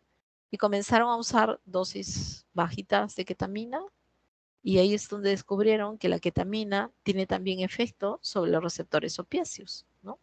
Se ha visto que sobre los receptores sismopiáceos va a ser, la ketamina va a producir analgesia y disforia, que es lo que no queremos, pero es uno de sus efectos. Sobre los receptores opiáceos muscarínicos va a producir amnesia, aumento del tono simpático, un poco de taquicardia, hipertensión, broncodilatación, que sería ideal en asmáticos, y midriasis, ¿no? Y sobre receptores kappa va a producir analgesia cerebral y espinal. Entonces, se probó que en estos pacientes dejábamos de darles opiáceos y comenzamos a darle ketamina y el paciente estaba despierto, contento, feliz, interactuando con su familia y sin dolor. Esto se usó por 15 días, 20 días o a veces hasta 2 meses y después se volvió a las dosis iniciales de morfina. O sea que ese periodo de no usar opiáceos hizo que se revirtiera el efecto de tolerancia a opiáceos. Y el paciente, después de 2 meses, volvió a usar la dosis de morfina, digamos, como en sus estadios iniciales del cáncer, ¿no? Entonces, la ketamina tiene este lugar en el manejo de los pacientes con cáncer y también al estar asociada al receptor MDA, tiene también un lugar en la prevención del dolor crónico, ¿no? Ya sea aquel paciente que puede desarrollar dolor crónico por una neoplasia o por patologías no neoplásicas, ¿no? Como puede ser una fractura o una artritis reumatoide, otro tipo de patologías. Bueno, entonces la ketamina es primariamente una droga que actúa de forma no competitiva, ¿no? Sobre el receptor NMDA, ¿no? A dosis bajas se ha visto que puede estar actuar sobre este receptor, y a dosis más altas sobre el receptor MU, ¿no? Opiáceo y cismo-opiáceo que habíamos comentado. En cuanto a las acciones farmacológicas, sus efectos sobre el sistema nervioso central va a producir una anestesia disociativa. ¿Qué pasa con la ketamina? Cuando ustedes usan ketamina, el paciente, por ejemplo, si ustedes le producen un estímulo doloroso, vamos a poner en una extremidad, el estímulo, como ustedes saben, va a viajar a nivel de la médula espinal, a nivel del asta posterior, y del asta posterior por el haz espinotalámico contralateral llega al tálamo, ¿no? Hasta ahí hemos producido un estímulo que todavía no se identifica a nivel cortical. O sea, se ha producido un estímulo que ha ido de la periferia a nivel talámico, ¿no? Y luego, por conexiones tálamo-corticales, se va a diferenciar qué clase de estímulo es, ¿no? De tal forma que solamente cuando el estímulo llega a nivel cortical, se identifica que este estímulo es un estímulo desagradable. Entonces, la ketamina produce una disociación, disocia el tálamo de la corteza. O sea que ustedes pueden ver que le producen el estímulo doloroso bajo efecto de ketamina, el paciente va a localizar el estímulo, o sea, puede esa extremidad que usted le está haciendo daño, la puede retirar, la puede mover, pero cuando el paciente despierte, usted le va a decir si le dolió el brazo, la extremidad que le han estimulado, y va a decir que no. ¿Por qué? Porque se bloqueó la conexión tálamo-cortical. Entonces, por eso se llama una anestesia disociativa. Disocia el tálamo de la corteza. El paciente entonces es llevado ahí a un estado de inconsciencia con ketamina, de amnesia y de analgesia, que son las tres cosas importantes que nos interesan para la anestesia.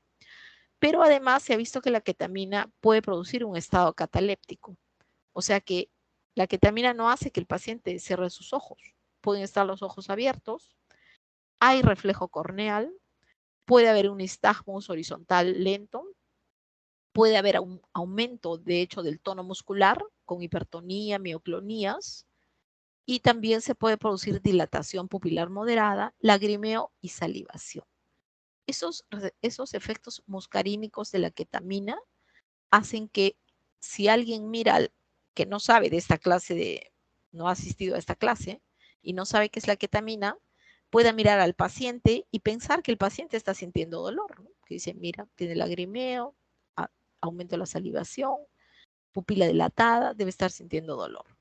Pero no es así, es efecto de la ketamina. Entonces, para disminuir todos estos efectos, lo que a veces asociamos es, asociamos benzodiazepinas en una técnica que se llama ketaranalgesia, que es asociar ketamina a una benzodiazepina, que puede ser midazolam o diazepam. Y con lo cual ya el paciente va a cerrar sus ojos, ya no van a haber mayor... y para disminuir la salivación, pues se puede asociar un anticialógogo como puede ser la atropina o el glicopirrolato. Entonces la ketamina produce además vasodilatación cerebral con aumento de la presión intracraneal, por eso decíamos que está contraindicada en pacientes con hipertensión endocraniana. Además se ha visto que produce unas reacciones al despertar de las que hablamos, ¿no? Esto se da entre un 5 a un 30%. ¿Por qué hay este rango tan amplio? Porque va a depender de la personalidad primórdica del paciente. Si yo le doy ketamina a un niño que está en su casa, que no tiene mayor estímulo, digamos, negativo, pues el niño no necesita ni siquiera benzodiazepina, solamente con ketamina despierta tranquilito. En cambio, si le doy una anestesia a un reo de Lurigancho, obviamente este paciente podría despertar con una euforia, agresividad, ¿no? Entonces, por eso es que las reacciones al despertar van a variar según se trate el paciente, sobre todo la personalidad primórdica, ¿no? ¿Cuáles son esas reacciones al despertar? Alteraciones del estado de ánimo, de pronto llora o está muy, muy eufórico. Percepción anormal de la imagen corporal, se creen que son animales, cosas. Alucinaciones visuales, auditivas, alguien los persigue, les hablan, o sea, es lo que dice el paciente, ¿no? Sueños, delirios, Entonces, estas reacciones al despertar, como les comentaba, hizo que la ketamina dejara de usarse, ¿no? Pero ahora se ha vuelto a usar porque tiene su lugar en el cáncer y en el dolor crónico, y también se ha vuelto a usar porque se puede, digamos, asociar a benzodiazepinas para disminuir estos efectos del despertar, y sobre todo porque tiene indicaciones precisas que vamos a ver más adelante. En cuanto al sistema respiratorio, mantiene la respuesta ventilatoria al CO2. Este fármaco no bloquea por nada la respiración, de tal forma que el paciente va a tener ventilación espontánea. Y además tiene un efecto broncodilatador muy importante, o sea que es la droga de elección en aquellos pacientes que vienen a la emergencia con un proceso asmático, ¿no? Y que tienen que ser operados, obviamente, por sus efectos simpático-miméticos, ¿no? En cuanto a los efectos cardiovasculares, se ha visto que, como decíamos, produce liberación de catecolaminas, lo cual aumenta la frecuencia cardíaca, el gasto cardíaco y la presión arterial pulmonar, ¿no? Por lo cual está contraindicada en hipertensión pulmonar. Los usos clínicos. ¿Cuándo usamos ketamina? En la inducción de la anestesia se puede usar un bolo de 2 miligramos kilo y luego por la vía endovenosa y hasta 8 miligramos kilo por la vía intramuscular. También se puede, vamos a ver que por la vía endovenosa el paciente se va a dormir entre 30 y 60 segundos, ¿no? Suficiente tiempo para poder ya instrumentarlo. El tiempo de duración de un bolo único es aproximadamente 15 minutos, o sea, que podríamos hacer con ketamina sin intubar a un paciente un procedimiento corto, como puede ser un legrado uterino, una reducción de una fractura de tallo verde de un niño, digamos, curaciones en pacientes quemados, injertos, extracciones de dientes. Hay una serie de procedimientos cortos que se pueden hacer con un solo bolo de ketamina sin intubar al paciente, ¿no? También se usa como sedación para procedimientos fuera del quirófano, o sea, el paciente es sometido a cateterismos, tomografías, que no van a colaborar. Imagínense un niño solito en un tomógrafo, pues definitivamente va a llorar, va a estar excitado. Entonces podemos sedarlo para que le hagan su procedimiento. Las dosis en promedio en infusión están ahí abajo, tanto por la vía endovenosa o la dosis intramuscular. Como decíamos, se puede usar para sedación en la inducción y se puede usar infusión continua también para pacientes sometidos tanto a anestesia como un coadyuvante de la anestesia, o sea, dosis más bajitas, también como coadyuvantes, o sea, que el paciente tiene una anestesia general con otras drogas, pero se usa la ketamina para prevenir, por ejemplo, dolor crónico, ¿no? Entonces, está indicada la ketamina en procedimientos diagnósticos o terapéuticos de corta duración que no requieran relajación muscular. Y si requieren relajación, tenemos que asociarle un relajante, ¿no? En cirugía ambulatoria, porque decimos la ketamina solo dura 4 horas, o sea que en 4 horas ya no hay fármaco circulante, el paciente se puede ir a su casa el mismo día de la cirugía. En pacientes de alto riesgo, miren, aquellos que vienen a la emergencia, casi todos podrían usar ketamina, hasta 3 o hasta 4, ¿no? Ya sea por shock hipovolémico, deshidratados severos, broncoespasmo secundario POC, patología cardíaca y respiratoria, obviamente excluyendo la isquemia y la hipertensión pulmonar. Entonces, miren la ventaja de ketamina para la emergencia, ¿no? Para aquel paciente que a veces, claro, si viene con un arma de fuego, un arma blanca metida en el abdomen, en el miocardio, está chocado, no nos da tiempo, hay que hidratarlo, nada, ¿no? Hay que resolver rápido. Y si es asmático y también tiene que operarse ya, pues esta es una droga de elección, ¿no? En obstetricia también se puede usar para el parto vaginal y la cesárea. O sea, a veces la paciente se le pone una anestesia regional y aún así siente dolor, entonces podemos usar un poco de ketamina para aliviar el dolor. La paciente que da un parto por la vía vaginal, también a veces ya digamos, la evolución del parto es tal que ya se debe dar el expulsivo, pero la paciente siente como si la pelvis se le va a abrir en dos y tiene miedo de pujar, ¿no? Porque tiene dolor en todas las partes blandas, en el coxis, en la región sacra. Entonces, si no se le ha puesto una anestesia epidural previa para que tenga un parto sin dolor, esa paciente podría pasarlo mal.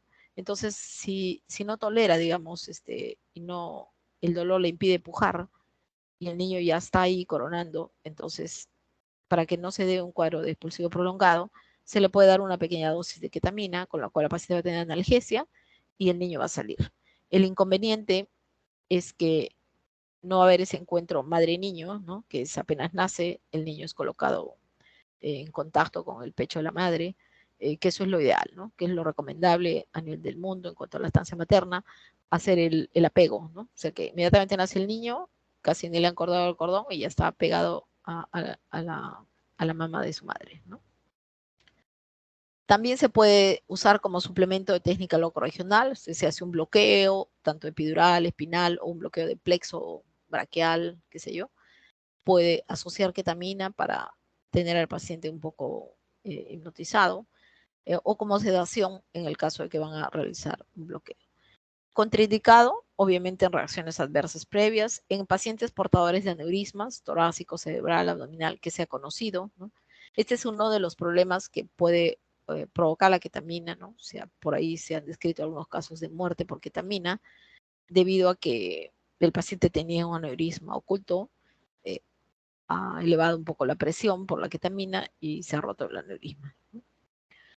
Se puede usar también en patología cardiovascular, pero excluye perdón, está contraindicado en patología cardiovascular como estas exclusiones que habíamos mencionado, la hipertensión, el infarto reciente, la angina inestable, la insuficiencia cardíaca ya sea derecha o izquierda, también contraindicado en síndrome de hipertensión endocraniana, pacientes con TEC, en tirotoxicosis obviamente, y en trastornos psiquiátricos como ya lo habíamos mencionado.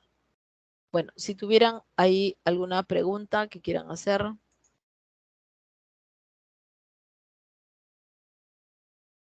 A ver, preguntas, doctores. Espero que no ha entrado en hipnosis después de esta clase. Es un poco pesada en el sentido de que hay que tenemos que hablar de la parte farmacológica, pero es la parte de farmacología aplicada a la anestesia, ¿no? Que es bastante útil cuando ustedes vayan al serum, pueden tener necesidad a veces de hacer ambos papeles, ¿no? Ser anestesiólogos y cirujanos de un paciente que no pueden trasladar, ¿no? A veces hay desastres naturales que impiden que el paciente pueda ser llevado pues a un hospital de mayor nivel, ya sea para atención de una cesárea, un parto, un legrado, una reducción de una fractura, qué sé yo, y ustedes pueden utilizar algunos de estos fármacos como la ketamina, que viene a ser uno de los más seguros, que no produce depresión respiratoria ni cardiovascular, y, y hacer pues de anestesiólogos y luego de cirujanos, ¿no? Teniendo un paciente bastante estable, bastante seguro, pero siempre previa evaluación preanestésica, ¿no? A ver, ¿alguna pregunta, doctores? Doctora, Mm, ¿cómo está? Buenos días. Buenos días, ¿quién me está hablando? El doctor Soy González Carlos. Peralta, sí. Ajá. Una consulta, doctora, de todos los medicamentos, drogas que hemos tratado el día de hoy, eh, Ujú. todos requieren lo que es la receta especial de narcóticos, es uno. Y dos, eh, ¿es de uso exclusivo del anestesiólogo o también otras especialidades lo pueden usar? Sí, buena pregunta. Bueno, en realidad en el mundo existe legislación para que los narcóticos y los hipnóticos solo sean usados por ciertas especialidades, ¿no? Como son neurólogos, psiquiatras, anestesiólogos, ¿no? Eh, Algunas drogas como los opioides se han extendido a oncólogos, ¿no? O a médicos paliativistas, ¿no? Los médicos paliativistas son aquellos que se dedican a manejar al paciente en cuidados paliativos, ¿no? Eh, o sea, aquellos pacientes que ya sea por enfermedades crónicas avanzadas, ¿no? O por patología neoplásica, están pues, digamos, en un periodo de no retorno, ¿no? Y se necesita sedarlos y darles analgesia para mejorarles, digamos, la calidad de vida en sus últimos días o meses, ¿no? Entonces, prácticamente la legislación en el mundo ya está hecha para este tipo de drogas, ¿no? Eh, Obviamente, en Perú todavía tenemos algunos vacíos, ¿no? Por ejemplo, aquí sí está muy reglamentado el tema de los opiáceos, ¿no? Tal es así que a nosotros nos vigilan mucho la cantidad de recetas que hacemos y cotidianamente hacen inspecciones, ¿no?, de la DIGEMIT, tanto al hospital como a las personas. Nosotros tenemos un código en la DIGEMIT de tal forma que ellos podrían saber al día cuántos narcóticos estamos usando y en qué lugares, ¿no? Porque un anestesiólogo, un neurólogo, un neurocirujano puede trabajar tanto en el hospital como en una u otra clínica, ¿no? Y ahí recetar. Entonces la DIGEMIT hace un control estricto de estos fármacos, ¿no? Justamente para impedir el uso ilegal de fármacos, ¿no?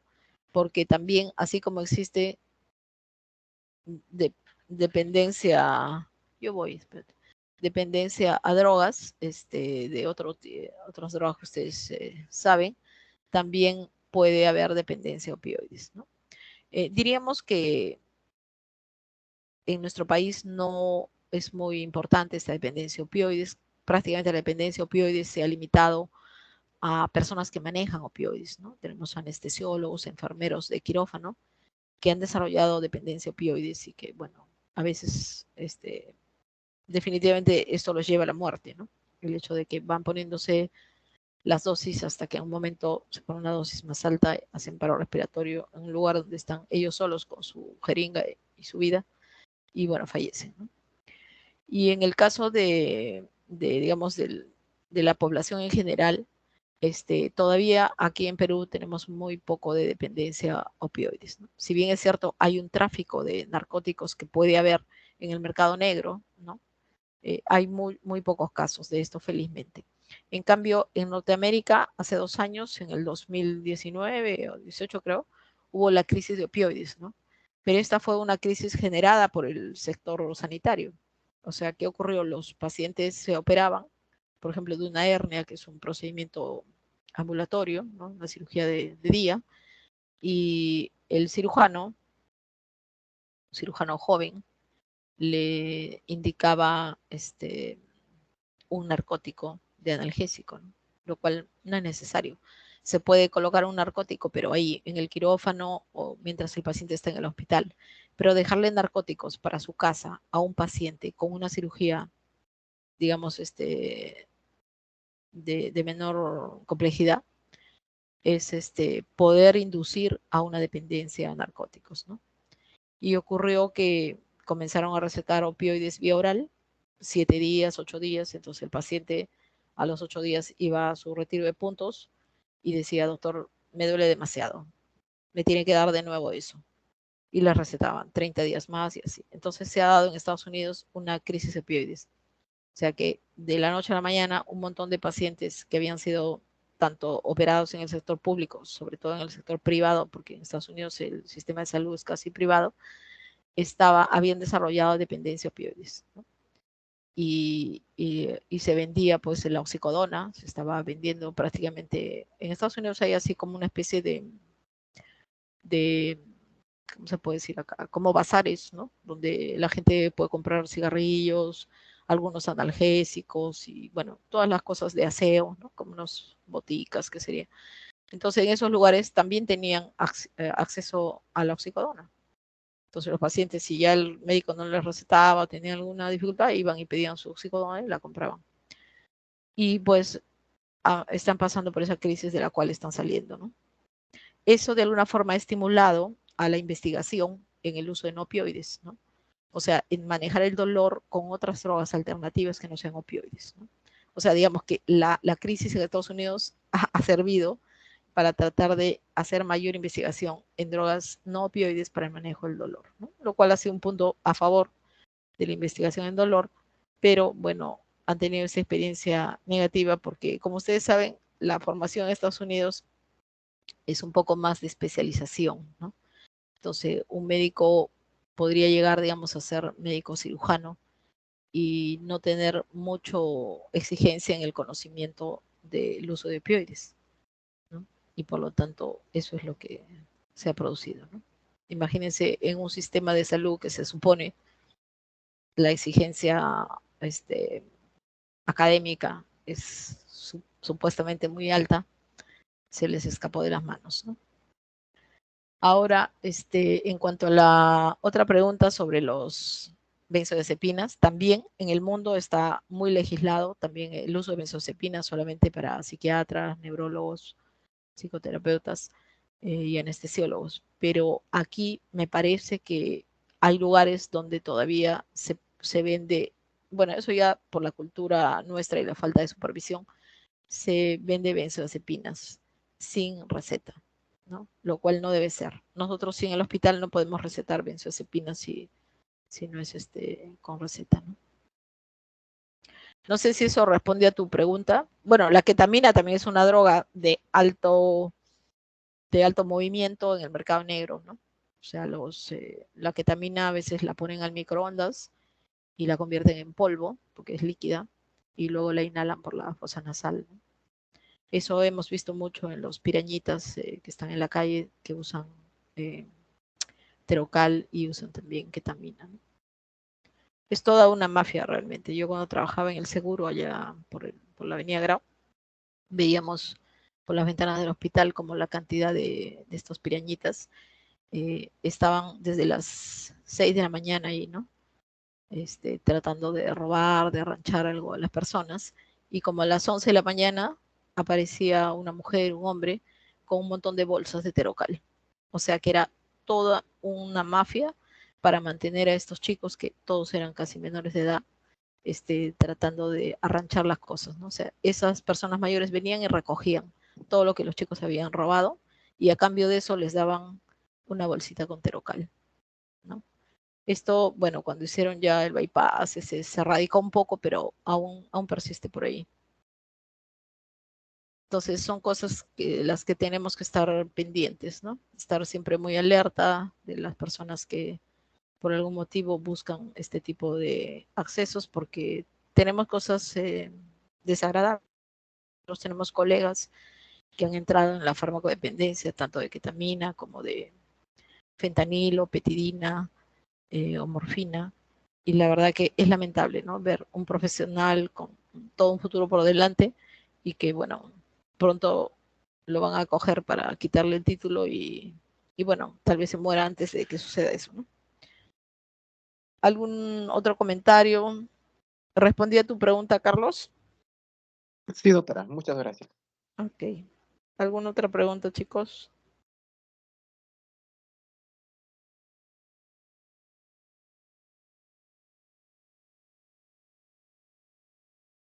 Bueno, si no hay preguntas, igual las pueden elaborar en cualquier momento de las siguientes horas que vamos a hacer los seminarios, no hay problema. A veces no surge una pregunta al minuto, pero después con otros contextos puede surgir. A ver, ¿a quién le toca el seminario?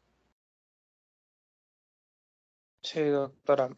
¿Con qué seminario desea empezar? El que ustedes tengan más listo, no hay ningún problema. Doctora, buenos días. En el orden Buenos días. asignado, yo sería la Sí. primera. A ver, su apellido, doctora. Valentina, ¿no? González Grimaldo, Paola Valentino. Ujú. A ver, doctorita, adelante.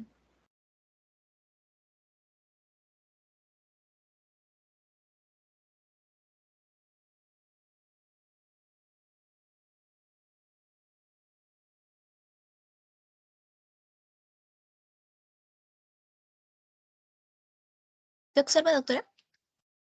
Sí. Buenos días, doctora. Buenos días, compañeros. En la línea de los seminarios, el primero que me ha tocado es reanimación pediátrica y neonatal, que va a ser realizado por mi persona, González Grimaldo, Paola Valentino. Bien, en la epidemiología, mencionar que más de 200.000 lactantes y niños van a sufrir de paro cardíaco cada año en los Estados Unidos. Aproximadamente 11.4% de pacientes con un paro cardíaco extrahospitalario han sobrevivido a ello, y la incidencia de paro cardíaco intrahospitalario fue de 12.6 por cada 1.000 infantes y niños admitidos, con supervivencia de 41.1%. Algunas La consideración que se deben de tener en cuenta es que el infante se considera como menor de 1 año, el niño se considera como mayor de 1 año hasta la pubertad y aquellos en pubertad en adelante siguen ya las guías de un adulto.